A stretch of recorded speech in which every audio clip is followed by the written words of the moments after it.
guys! Welcome to my vlog. Ayan, pakain-kain lang ako bago kami gumala syempre. Ay, nako. Gala na naman. Sige, TikTok lang kami muna dito. Diba? Gala time. So, ayan, papunta na kami ngayon sa Aglicay Beach Resort. Isa sa mga kilalang beach dito sa amin sa Romblon.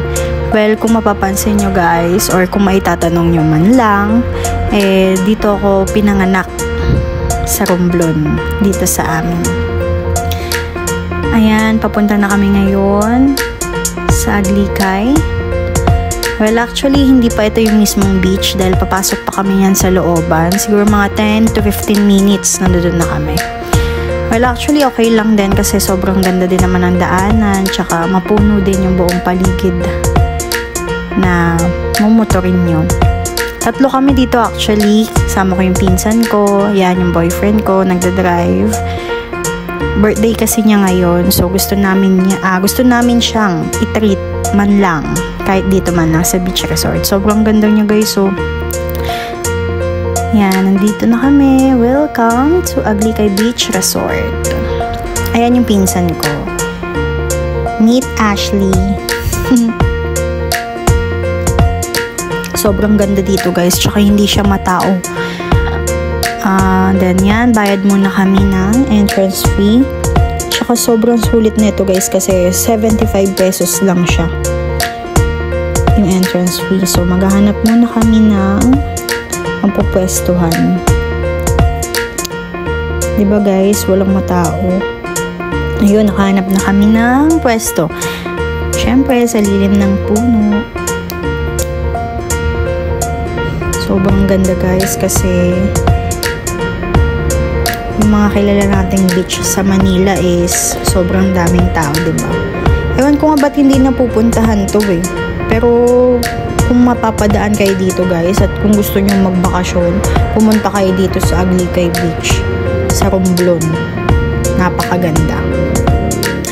Ayan, tsaka may nakita kaming top view ng isang beach resort kaya pupuntahan namin to ngayon. Ayan, para siyang siguro mga 5 to 10 minutes hiking din siya bago ka makarating dun sa pinaka-top view. Ayan, hinihintay namin isa naming kasama. Baka di kami makita.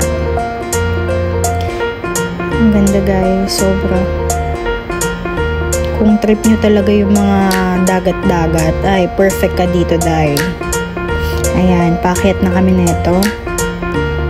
Napakaganda dito guys. Worth it naman yung hingal mo dito pag nasa top view ka na. Sobrang sulit lang din ng 75 pesos mo.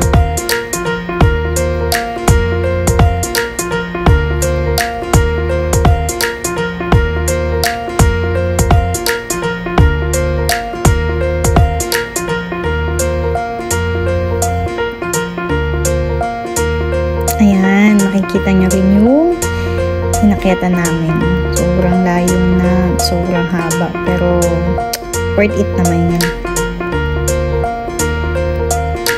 Ito na, malapit na kami sa pinaka-top view. Ang ganda no, sobrang lago ng mga puno nila, tsaka yung mga damo-damo nila dyan. Actually, dati daw, hindi daw siya ganyan. Parang hindi siya malago kasi both right and left side ng buong bundok na yan makikita niyo yung dalawang dagat na parang hati ba. Napakaganda niyan guys. Pang pictorial din siya, pang IG yan. Compare nyo na pang pictorial views yan. Sobrang sulit nito guys. Punta kayo dito.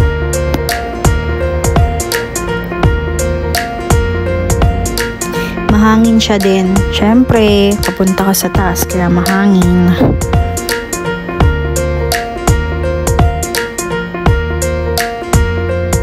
O, diba? Ang ganda, ang perfect niya, guys. Napakakalmado pa ng dagat. May alon-alon lang ng konti, pero maganda pa din.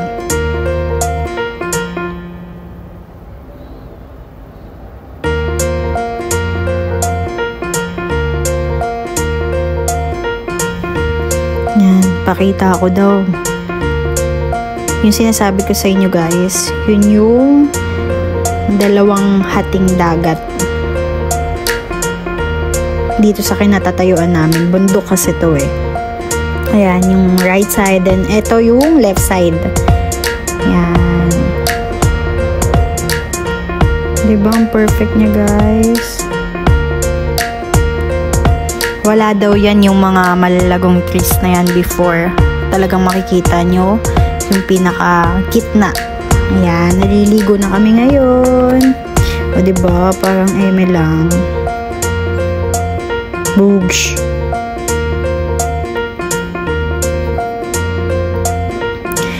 Actually, hindi kami magtatagal dito guys kasi pupunta pa kami sa isang beach resort. Then, sa next vlog ko yan ipapakita. Diba, may konting alon lang. Yan, tinry din namin tong snorkel gear. Sobrang sulit na ito guys. Kung gusto nyo bumili nito, ililink ko siya sa yellow basket ko. Dalawa na yan guys. 500 pesos each lang siya. Sobrang sulit naman kung gamitin nyo. Lalo na kapag mahilig kayo talaga mag-snorkel. Ayan. Pandagat na pandagat talaga siya guys. Syempre gusto rin natin makakita ng mga kung ano man yung mga nasa ilalim ng dagat. Dahil maalat siya, kailangan natin to. Napaka-useful niya guys. At saka sobrang mura niya lang.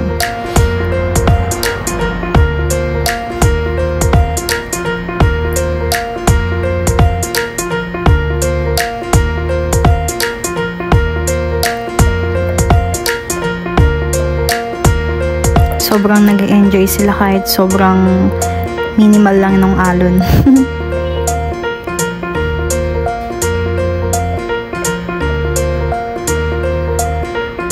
Ayan. Habang nagbabanlaw kami, vlog muna siya dyan.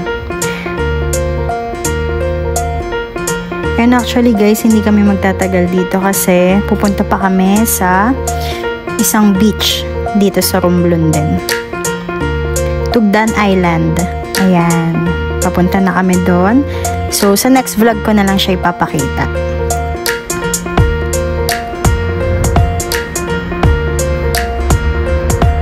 Hindi ka rin magsisisi dito guys kasi sobrang ganda ng mga dadaanan mo. Kung hindi puno, dagat. Kaya napakaganda magbakasyon dito. So yan guys, kita-kits tayo sa next vlog ko. Thank you for watching.